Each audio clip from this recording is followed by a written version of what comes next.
A warm welcome to Lesbian Tales Unfolded. We appreciate each one of you being here. Before we begin, we'd love to know which corner of the globe are you watching from. Share with us in the comments. Now let's dive into today's story. I don't know what hurts worse. Watching Dylan throw my cameras into our driveway, or realizing I'd spent 3 years with someone who could do that. The vintage Rolleiflex hit the concrete with a sickening crack, lens shattering like my trust, my life's work. My passion, being destroyed because I'd found lipstick on his collar. Classic, right?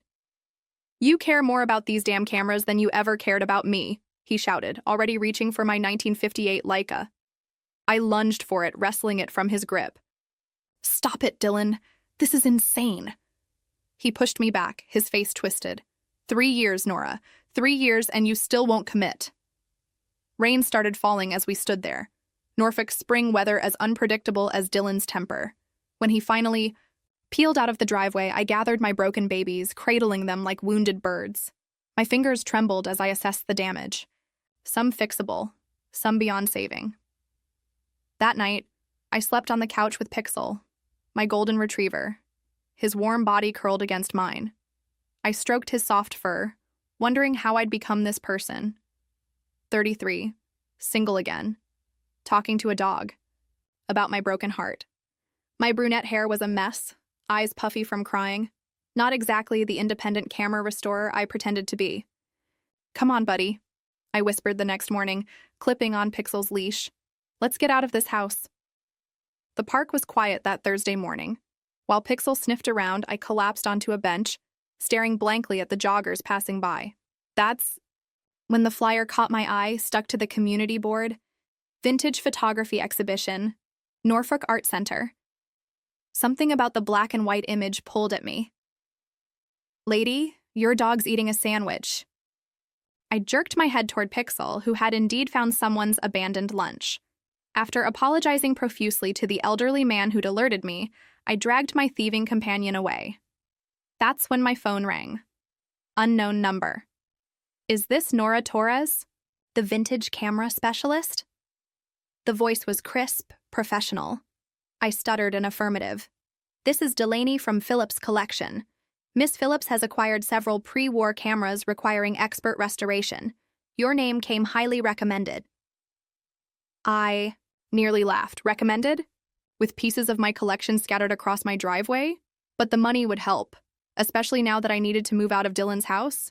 The collection includes a 1935 Contax II and several Leicas. Miss Phillips is willing to pay premium for quick work. Premium sounded good. Premium meant apartment deposits and starting over. I'll take it, I said, watching Pixel chase a butterfly. When does she need me to start? Tomorrow, if possible. The address is in the Ghent. After hanging up, I stared at the phone. The Ghent was old money Norfolk, the kind of wealth that collected vintage cameras as investments rather than passion. At least it would be a distraction from my imploding personal life. I spent the evening packing essentials at Dylan's place. While he was out, clothes, restoration tools, and my surviving cameras, 3 years together, and it all fit in my aging Honda Civic. Pixel watched from the passenger seat, his brown eyes somehow understanding. It's just you and me now, boy, I said, scratching behind his ears, and a bunch of rich people's cameras to fix. As I drove away, rain started falling again. My green eyes, caught in the rearview mirror, looked harder than they had yesterday. Maybe this job was exactly what I needed. Something to focus on besides my shattered personal life. Little did I know it would be so much more than that. October in Norfolk brings a special kind of light, golden and hazy, perfect for testing restored cameras. It had been 2 weeks since I'd started working for the mysterious Ms. Phillips, though our communications had been strictly through her assistant. The weather was unusually warm that Sunday morning, so I took Pixel to Mowbray Arch Dog Park to blow off some steam. Go get it, boy!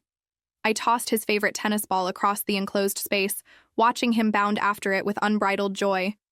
If only humans could recover from heartbreak that easily. I'd been sleeping on a friend's couch while apartment hunting, my cameras and tools crammed into her spare closet. I was so lost in thought I didn't notice the sleek greyhound sprinting across the park until it collided with Pixel mid-fetch. The dogs tumbled together, leashes tangling instantly into an impossible knot. Artemis, no, called a voice that sounded like expensive whiskey. Smooth, with just enough burn. I looked up to see a tall blonde woman hurrying toward us. She wore faded jeans and a cashmere sweater that probably cost more than my monthly rent. Around her neck hung a Leica M3, the same model I'd been restoring all week. "I'm so sorry," she said, kneeling beside me to untangle the leash mess. Her fingers were long, elegant, with short, practical nails, working hands, despite her obvious wealth. Artemis gets excited around other dogs. "It's fine. Pixel's the same way." Our fingers brushed as we worked on the knot, and I noticed her eyes, startlingly blue against her fair skin. She looked vaguely familiar. "I'm Sienna," she said, finally freeing the leashes. "Sienna Phillips?" My stomach dropped. "Phillips, as in the cameras I've been restoring?" Her smile was sudden and bright. "Nora Torres. What are the odds? I was going to call you tomorrow about the contacts." "It's nearly finished," I said, suddenly aware of my shabby jeans and Norfolk State sweatshirt. "Just waiting on a replacement part." She gestured toward a nearby coffee shop. "Would you join me? I'd love to hear about your progress." 20 minutes later, we sat across from each other at a table by the window, dogs settled at our feet. Sienna Phillips was nothing like I expected. At 37, she was confident without being arrogant and spoke about vintage cameras with genuine passion, rather than collector's detachment. "My father started the collection," she explained, warming her hands around her mug. "I took it over after he passed. The photography part came later." "You're a photographer too?" "I have a show next month, small gallery, nothing fancy." I nearly choked on my coffee. "The Norfolk Art Center isn't nothing fancy." Her eyes widened. "You've heard about it?" "I saw a flyer. Black and white urban landscapes." "That's mine." A slight blush colored her cheeks. "I'd love your professional opinion sometime." The conversation flowed easily as autumn light streamed through the windows. She asked about my restoration techniques. I asked about her favorite subjects to photograph. We discovered a shared love for 1950s film noir and dogs with human names. "So why cameras?" she asked, leaning forward. "What drew you to restoration?" I hesitated, unused to sharing this part of myself. "My grandfather was a photographer. After he died, no one knew what to do with his equipment. I taught myself to repair it." "And then you found your calling?" she finished, understanding in her eyes. "Something like that," I admitted. "And you? Why collect?" "Connection," she said simply. "Each camera has captured moments that mattered to someone. There's something beautiful about that." As we prepared to leave, she touched my arm gently. "Would you consider bringing the cameras to my place when they're ready? I'd like to see your process." Her touch lingered, warm through my sweatshirt sleeve. Something shifted between us. Subtle, but undeniable. "Sure," I replied, surprised by my eagerness. That would be nice.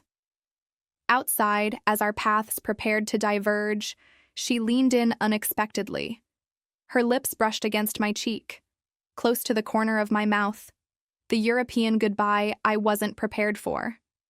The scent of her perfume, something citrusy and expensive, made my head swim. "Until then, Nora Torres," she said with a smile, walking away with her greyhound. I stood frozen, wondering what had just happened and why my heart was racing like I'd sprinted across the park. Pixel looked up at me, head tilted in confusion. "Yeah," I muttered to him. "I don't understand it either. Replace this entirely." "That's cheating," I replied. "The soul of these cameras is in their original components." She looked up at me then, blue eyes catching mine. "The soul?" "Exactly." We worked side by side for hours, me restoring her cameras while she showed me her photography process. Occasionally, our hands would brush, sending ridiculous jolts through my system. I hadn't felt this way since, well, ever. "Tell me about your first camera," she said, as afternoon light slanted across the wooden floors. I smiled, remembering a beat-up Pentax my grandfather gave me when I was 12. It wasn't fancy, but it worked. You? A brownie Hawkeye my father found at a garage sale. I took terrible photos of our backyard for weeks. I'd love to see those someday, I said without thinking. Her expression softened. Maybe someday I'll show you. As evening approached, she ordered delivery from an upscale Italian restaurant. We ate at her work table, discussing light meters and film types while sharing tiramisu from a single container. You have, she started, then reached across to brush her thumb against the corner of my mouth. Chocolate. Her touch lingered, longer than necessary. My heart hammered against my ribs as neither of us moved. Nora, she said quietly, I should tell you something. But her phone buzzed, breaking the moment. She checked it, her expression shifting. My gallery director, tomorrow's installation is having issues. You should go, I said, though I didn't want her to. She hesitated. Are you free Friday night? For dinner, I mean? Not work. The question hung between us, its implications clear. This would be crossing a line, from professional to personal, from friendship to something else. Yes, I answered, surprising myself with my certainty. Friday evening found me standing before my friend's bathroom mirror, trying to tame my unruly brunette waves. I'd borrowed a green dress that supposedly matched my eyes and spent far too long deciding between two pairs of earrings. Sienna's home was exactly what I'd expected. A restored Victorian ingent with original hardwood floors and modern art on the walls. She opened the door wearing a simple black dress that made her look like she'd stepped from a vintage photograph. You look beautiful, she said, taking my coat. Dinner was intimate, candles, wine, and conversation that flowed effortlessly. She told me about growing up wealthy but lonely, finding solace in photography. I shared stories about my grandfather, teaching me to see the world through a viewfinder. After dinner, she showed me her private collection, rare photographs and cameras kept in climate-controlled cases. Her hand found mine as we moved from piece to piece, our fingers intertwining naturally. This one's my favorite, she said, stopping before a black and white portrait of a woman looking away from the camera, her profile illuminated by soft light. It's stunning, I whispered, though I was looking at Sienna, not the photograph. She turned to face me, still holding my hand.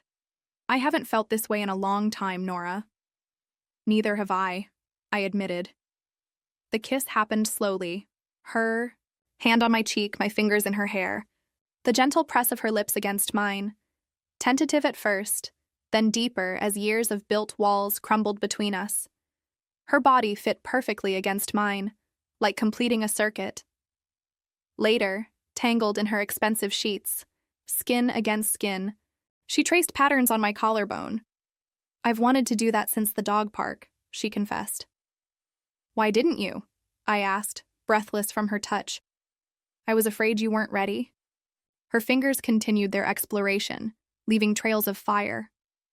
I wasn't, I admitted, until now. We moved together in the darkness, discovering each other's bodies with unhurried pleasure.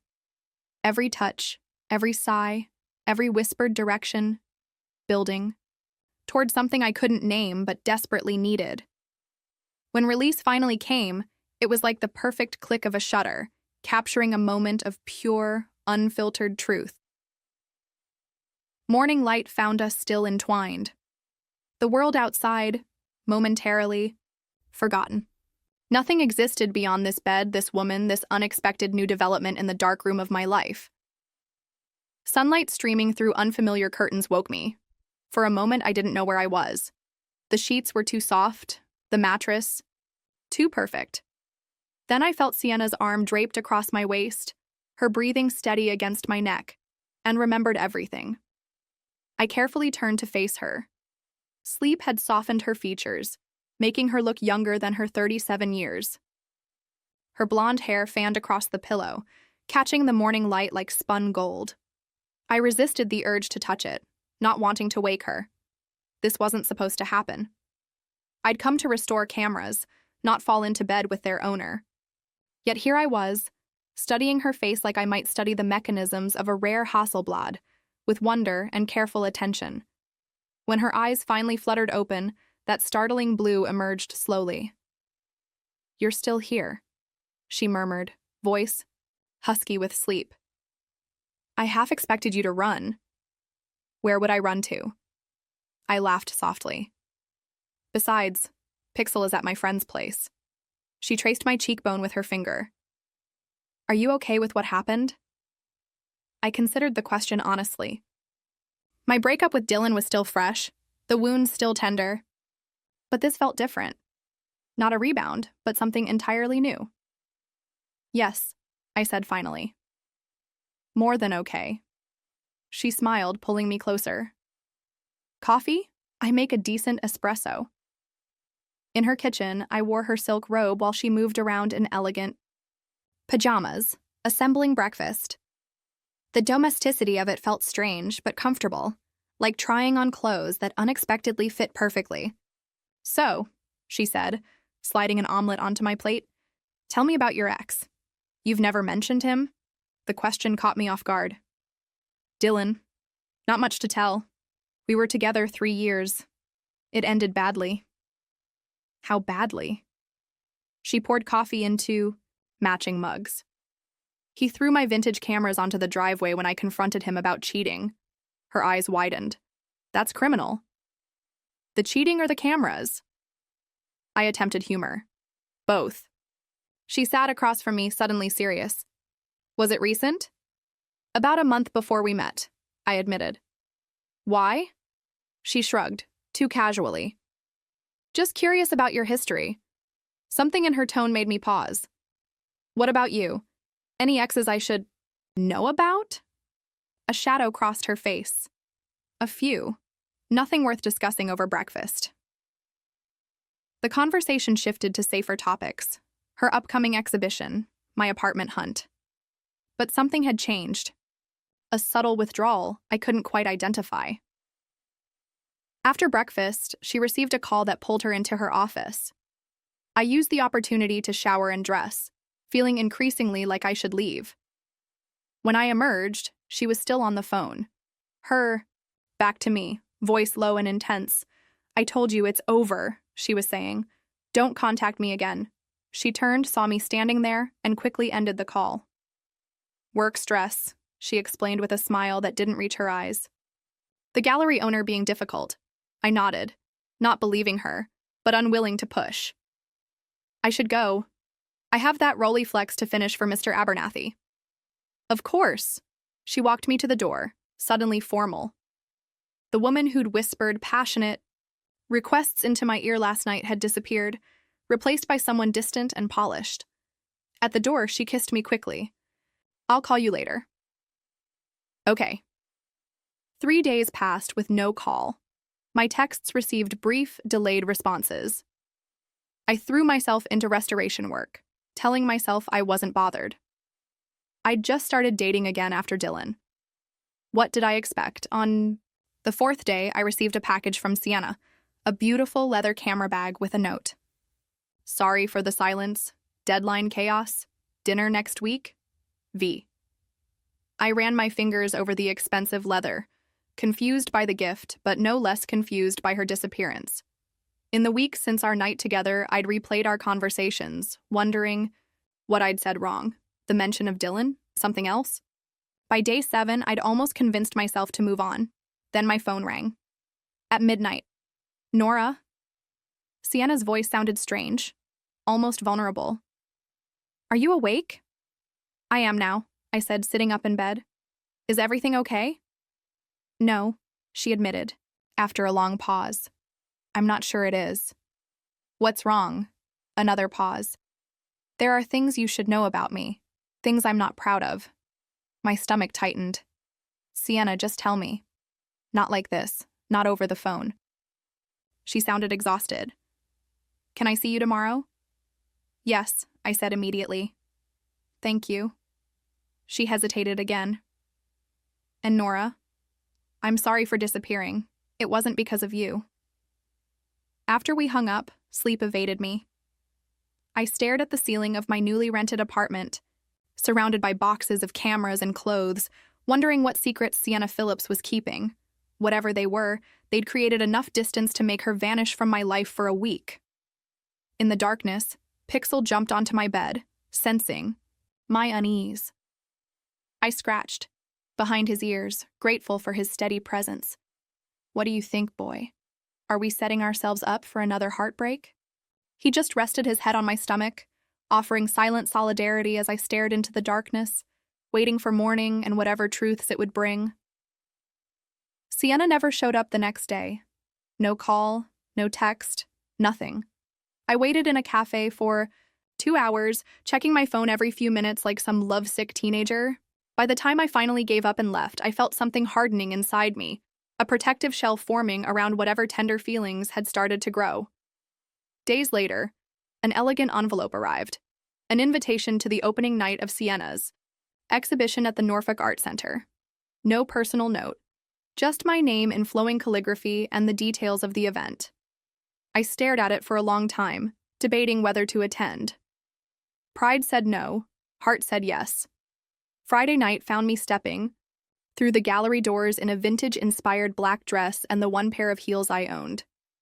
I'd spent an hour on my makeup, trying to look like I hadn't tried at all. The gallery buzzed with Norfolk's art crowd, wealthy patrons in expensive clothes, sipping champagne and discussing composition techniques they barely understood. Sienna's photographs lined the walls, stark black and white urban landscapes, capturing moments of unexpected beauty in abandoned places. I moved through the crowd slowly, studying each image. They were haunting and intimate, revealing a perspective I recognized from our conversations but had never fully understood until now. "Nora? Is that you?" The voice froze me in place. I turned, slowly to find Dylan standing there, champagne flute in hand, looking annoyingly handsome in a tailored suit. His dark hair was freshly cut, his smile uncertain. "What are you doing here?" I asked, voice tight. Voice tight. I was invited. He gestured vaguely. "I've been buying some photography lately." "Since when do you care about art?" "Years together," and he'd never once shown interest in galleries. He had the decency to look embarrassed. "Look, I know things ended badly between us. You destroyed irreplaceable cameras," I cut in, "because I caught you cheating. I've been trying to make amends. I sent you that check, which I tore up." He sighed. "Fair enough. But I am sorry, Nora." Before I could respond, a woman appeared at his side, slipping her arm through his. "Honey, they're about to announce the feature piece." My world tilted sideways. She was taller than me, with the same green eyes, the same slight wave to her dark hair. The resemblance was unmistakable, even though we hadn't seen each other in nearly 5 years. "Ivy?" My voice sounded distant, like it belonged to someone else. My sister's face registered shock, then recognition. "Beth? Oh my God." Dylan's eyes darted between us, confusion giving way to horrified understanding. "You two know each other?" "She's my sister," Ivy replied, staring at me like I was a ghost. The gallery seemed to shrink around us, the ambient chatter fading to white noise. 5 years of silence stretched between us. 5 years since our last explosive argument at our father's funeral. "You're dating Dylan?" I finally managed. Ivy's grip on his arm tightened. "For about 4 months now." "How do you two—" "We were together for 3 years, Dylan said, looking like he might be sick. "Until 2 months ago." The math wasn't lost on any of us. I felt a hysterical laugh building in my throat and forced it down. "So you were cheating on me with my sister?" "I didn't know she was your sister," Dylan protested. "You never talked about your family. You never even showed me pictures." Ivy's face had gone pale. "Beth, I swear, I had no idea. He said his ex was named Nora, but I didn't make the connection." "Don't call me Beth," I snapped. The childhood nickname felt like salt in the wound. "You lost that right years ago. The room felt too hot, too crowded. I needed air." As I turned to leave, I caught sight of Sienna across the gallery. She was watching our little drama unfold. her face unreadable. Our eyes met briefly before she turned away, disappearing into the crowd. "Nora, wait," Ivy called after me. I pushed through the gallery doors into the cool night air, gulping it like I'd been drowning. Footsteps behind me announced Ivy's pursuit. "Please," she said, catching up to me on the sidewalk. "Can we talk? Just for a minute?" I turned to face her, really looking at her for the first time. She'd changed, harder around the edges, thinner. Life hadn't been easy for her either. What could we possibly have to talk about? I asked, voice steadier than I felt. "Everything," she said simply. "It's been 5 years, Beth. I mean, Nora." Before she could continue, I spotted Sienna slipping out a side exit of the gallery. Without thinking, I started toward her, leaving Ivy mid-sentence. "I can't do this right now," I called over my shoulder. "Not here, not tonight." I hurried after Sienna, questions burning in my mind, only to see her climb into a waiting car that quickly pulled away. She'd seen me coming, and had chosen to leave anyway. Standing alone on the sidewalk, I felt completely untethered. Sister, ex-boyfriend, and whatever Sienna was to me, all swirling in a confusion of broken connections and missed chances. I spent the weekend avoiding everyone, ignoring calls from Ivy, deleting texts from Dylan, and wondering why Sienna hadn't reached out at all. By Monday morning, I'd worked myself into such a state that I decided to confront at least one of my problems head-on. I drove to Ivy's apartment, the address sourced from an apologetic text she'd sent. She opened the door looking as sleepless as I felt, wearing an oversized Norfolk State sweatshirt identical to mine. Family habit. Buying university merchandise from our hometown. "You came?" she said, clearly surprised. "I've been calling." "I know." I stood awkwardly in her doorway. "Can I come in?" Her apartment was minimalist and tidy, much like our childhood home. Photos lined one wall, including, I noticed with a pang, several of us as children. Me with braces, Ivy with her first camera, a gift from our grandfather that had sparked my own interest in photography. "Coffee?" she offered. "Sure." We sat across from each other at her small kitchen table, steam rising between us from matching mugs. "I didn't know he was your Dylan," she finally said. "He never used your last name, and Norfolk isn't exactly small. When he said his ex was a camera restoration specialist, I thought it was just coincidence." "How did you meet?" The question tasted bitter. "At a bar. I was there with colleagues from the hospital." She'd become a nurse, I remembered from rare family updates. "He bought me a drink." "While we were still together," I observed flatly. She winced. "Apparently." "Nora, I would never do that to you intentionally. We may have our problems, but our problems—" I laughed harshly. "You accused me of stealing Dad's affection right before he died." "I was grieving," she said quietly. "Both were. I said things I didn't mean, and then disappeared for 5 years." "You disappeared too," she pointed out. "It works both ways." She was right, which only irritated me more. We sipped our coffee in tense silence. "Are you still seeing him?" I finally asked. Ivy shook her head. "I ended it Saturday morning. Even if you hadn't shown up, finding out he'd lied about when his last relationship ended was enough." Something tight in my chest loosened slightly. "Good." We talked for another hour, careful conversation that skirted our deeper issues, but began the delicate work of reconnection. As I prepared to leave, she asked, "Who was that blonde woman you were chasing after? The photographer?" I hesitated. "Someone I was getting to know." Ivy raised an eyebrow. Before I could answer, my phone chimed with a text. "Sienna, at my studio.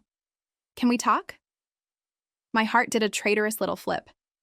"I have to go." "Is it her?" Ivy asked, too perceptive for comfort. "Maybe," I admitted.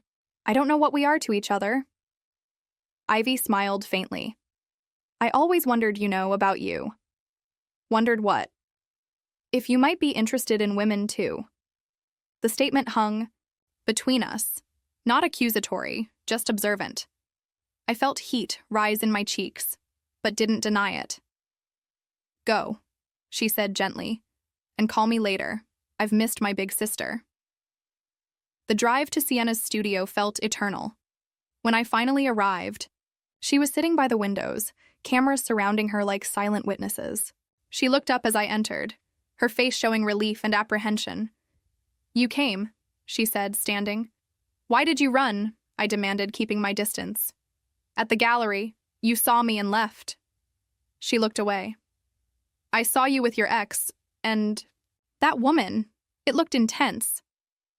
"That woman is my Aaron sister," I said flatly, who it turns out was dating my ex-boyfriend without knowing he was my ex. Sienna's eyes widened. "That's messed up." "Yeah, I should have waited," she admitted, "but I've been avoiding something important." She took a deep breath. I knew who Dylan was. The floor seemed to shift beneath me. "What?" "I'd met him at industry events. I knew he was your ex when we met at the dog park." "And you didn't think to mention this?" My voice rose. "I was going to tell you that night at dinner," she said. "But then and everything happened so fast." I paced the studio, trying to process this. "Is that why you disappeared after we slept together? Because you were hiding this?" "Partly," she admitted, "but also because I was falling for you, and it scared me. My last relationship ended badly, and I wasn't looking for another." I stopped pacing to look at her. "So you just vanished? Do you know how that felt?" "I'm sorry," she said, stepping closer. "I've handled everything wrong, but finding you, first through your work, then at the park, it felt like fate. I should have been honest from the start." "Yes, you should have," I agreed, but felt my anger beginning to dissolve beneath her sincere gaze. "Can we start over?" she asked quietly, reaching for my hand. I looked down at our fingers, not quite touching. "I don't know if we can start over, but maybe we can start from here. With the truth." Her fingers entwined with mine, and when she leaned in to kiss me, it felt like a different kind of beginning. Cautious but honest. Complicated but real. Steam rose between us as Ivy and I huddled over coffee mugs at the corner cafe we'd discovered halfway between our apartments. 3 weeks had passed since the gallery disaster, and this was our 4th sister summit, as she jokingly labeled our meetings. "So, you're really giving her another chance?" Ivy stirred her latte, skepticism evident in her voice. "We're taking it slow," I said, watching pedestrians hurry past the window, collars turned up against November's chill. One day at a time. The truth was more complicated. Sienna and I had established careful boundaries after her confession. No more overnight stays, no more disappearing acts. We were dating like normal people. Dinner, movies, walks with our dogs. The physical attraction remained electric, but we kept it contained, focusing instead on rebuilding trust. "You deserve someone who's straightforward with you," Ivy said. "After everything with Dylan..." "This is different," I interrupted. "She made a mistake. She owned it." Ivy shrugged, unconvinced. We'd been working through our own trust issues, treading carefully around old wounds, while creating new connection points. It wasn't easy, but it felt necessary. Like restoring a damaged camera to working condition. "How's the hospital?" I asked, changing the subject. She launched into a story about the emergency room's latest drama, and I found myself smiling at her animated expressions. We had the same mannerisms, the way we talked with our hands, the slight head tilt when making a point. 5 years apart hadn't erased our shared DNA. Later that afternoon, I was in my tiny apartment/workshop when I discovered an antique Kodak among Sienna's cameras awaiting restoration. Something about its weight felt wrong. I carefully opened the back and found, to my surprise, an undeveloped roll of film still loaded inside. I texted Sienna, "Found film in the Kodak. Recent or vintage?" Her reply came quickly, "No idea. Bought it at a estate sale. Develop it." My darkroom was modest. A converted bathroom with proper light, ceiling, and chemical setup. I worked carefully, curious about what images might emerge from this forgotten roll. As the prints began to appear in the developer bath, my breath caught. They were photos of Sienna, younger, maybe 5 years ago, with her arm around another woman, They looked happy. Intimate beach shots, hiking photos, domestic scenes, and what I recognized as Sienna's apartment. A complete relationship, documented in 36 exposures. I hung them to dry, unsure what to do. They weren't mine to see, yet they revealed a part of Sienna's past she'd only vaguely referenced. The woman in the photos was striking, tall, with dark hair and a confident smile. When Sienna arrived that evening to check on her cameras, I had the prints arranged on my work table, still damp from development. "I found these," I said simply. She froze in the doorway, staring at the images. "I didn't know that camera had film inside." "Clearly," I replied, watching her face carefully. She approached slowly, picking up a photo of herself laughing on a sailboat, the other woman steering from behind. "This was Lena," she said quietly. "You look happy." "We were, for 3 years." She set the photo down, until we weren't. I waited, giving her space to continue, or retreat. "She was a marine biologist," Sienna finally said, sitting at my work table. "Brilliant, adventurous. We met at a conservation fundraiser. I photographed her research for a magazine spread." "What happened?" I asked gently. Sienna's fingers traced the edge of a photo. "She got a dream opportunity, heading a research team in Australia. 3 years, minimum commitment." "And you couldn't go?" "I could have," she corrected, "but I chose not to. My work, my family, collection, my life was here." I asked her to stay or to try long distance. She refused both options. Understanding dawned. "So she left?" "Without looking back," Sienna confirmed. "I learned that people leave, Nora. That's why I panicked after our night together. Why I pulled away." I reached across the table, covering her hand with mine. "I'm not Lena." "I know." Her blue eyes met mine, vulnerable in a way I hadn't seen before. "But opening myself to this, to you, means risking that pain again." I stood and moved around the table, turning her chair to face me. Kneeling before her, I took both her hands. "I can't promise we'll last forever. No one can. But I can promise I won't disappear without explanation." She leaned forward, pressing her forehead against mine. "That's all I need to hear." When she kissed me, it felt different. Deeper. More honest than before. I rose, pulling her with me. Our bodies finding familiar rhythm as we moved toward my bed. Later, tangled in sheets, with the taste of her still on my lips, I watched her sleeping form in the dim light. These photographs had revealed her fear, but also created space for new understanding between us. Sometimes the most valuable images are the ones we don't mean to capture. Snow transformed, Norfolk into something magical, softening the city's hard edges, muffling its constant hum of activity. Sienna and I walked through the park where we'd first met, 3 months ago, now blanketed in 6 inches of pristine white. Pixel and Artemis bounded ahead, leaving chaotic trails of paw prints, occasionally disappearing into snowdrifts, only to emerge with joyful snorts. "They're like children," Sienna laughed, her breath clouding in the winter air. Her gloved hand was warm in mine, a connection I'd grown to rely on, destructive, loud, and constantly hungry. "Sounds right," I replied, watching as Pixel attempted to catch snowflakes on his tongue. Life had settled into a comfortable rhythm since our confrontation over the photographs. Sienna had gradually opened up about her past, her relationship with Lena, her parents' difficult marriage, her struggle to be taken seriously as a photographer rather than just a wealthy collector. In turn, I shared my complicated history with Ivy, my grandfather's influence, and my fears about professional stability, in a digital age increasingly uninterested in analog cameras. We walked in comfortable silence for a while, 2 women and their dogs carving a path through untouched snow. "I finished your collection yesterday," I said, breaking the quiet. "Even that tricky Zeiss icon."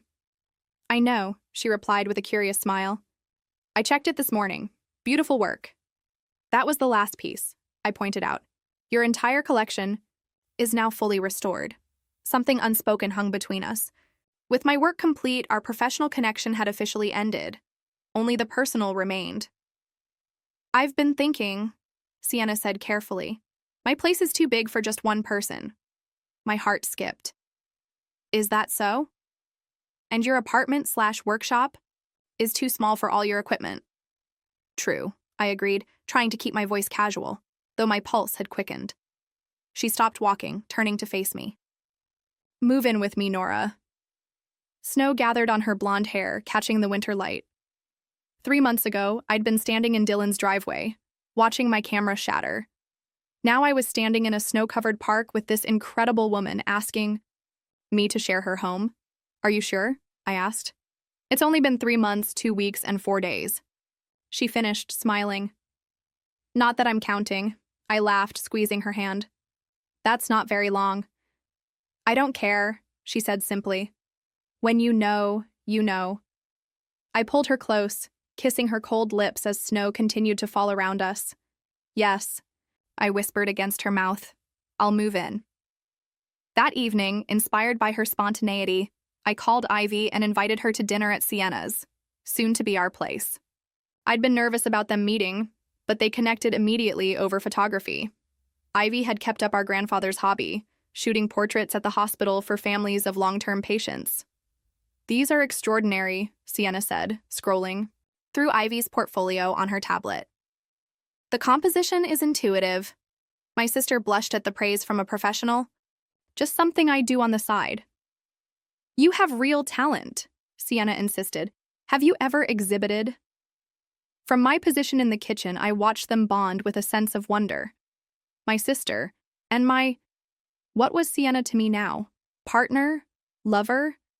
Both seemed simultaneously too formal and not significant enough. After dinner, as Ivy prepared to leave, she hugged me tightly. I like her, she whispered in my ear. She looks at you like you're one of her priceless cameras. Is that a good thing? I asked. The best, Ivy affirmed. I'm happy for you, Beth. I really am. Hearing my childhood nickname from her lips no longer stung. Instead, it felt like reclaiming something precious I'd thought was lost forever. Later that night, Sienna and I lay tangled together in her bed. Our bed now. Her fingers traced lazy circles on my bare stomach as she described her vision for converting part of her studio into my workshop. We could knock through this wall, she murmured against my neck. Create a shared space, where you restore and I photograph. Living and working together, I teased. You might get sick of me. Never, she said with such certainty that my chest tightened. She shifted above me, her blonde hair forming a curtain around our faces as she looked into my eyes. I love you, Nora Torres. I don't need more time to know that. The words I'd been holding back for weeks finally broke free. I love you too. We moved together beneath the sheets, hands exploring familiar territories with renewed purpose. Each touch was a promise, each kiss a declaration. Where once we'd rushed through passion, now we took our time. Mapping reactions, memorizing movements, building something deeper than physical release. When morning came, bringing weak winter, sunlight through the windows, I studied her sleeping face and imagined waking to it for years to come. There would be challenges ahead, merging our lives, navigating our different backgrounds, continuing to heal old wounds. But for the first time, I wasn't focused on repairing the past. Instead, I was imagining the future, frame by perfect frame, by perfect frame. 6 months passed in a beautiful blur. Spring arrived, then summer, transforming Norfolk's landscape from gray to vibrant green. Sienna and I had settled into a rhythm that felt both exciting and comfortable. Our shared space became exactly what we'd envisioned, her photography studio flowing seamlessly into my restoration workshop, vintage cameras surrounding cutting-edge digital equipment. You're sure about this? Sienna asked, adjusting the lighting for the 100th time. Once we announce it, there's no turning back. I carefully positioned a 1930s Leica next to a modern mirrorless camera. I've never been more certain of anything. Tonight was the opening of our joint exhibition, Then and Now, a showcase pairing Sienna's photographs with my restored cameras. Each image was shot using both vintage and modern equipment, demonstrating how technology had evolved while artistic vision remained timeless. The gallery called, Ivy announced, entering with coffees for both of us. They're expecting record attendance. My sister had become an integral part of our lives, helping coordinate the exhibition, bringing dinner when we worked late, occasionally dog-sitting Pixel and Artemis. Her nursing schedule meant she kept odd hours, but she made time for us, healing our relationship one day at a time. "Are you nervous?" she asked, studying my expression. "Terrified," I admitted. "This is my first public showing." "Your work deserves to be seen," Sienna said firmly, squeezing my shoulder. "These cameras have stories that only you could revive." Later, as we dressed for the opening, I caught Sienna watching me with an intensity that made my skin warm. "What?" I asked, smoothing my emerald dress.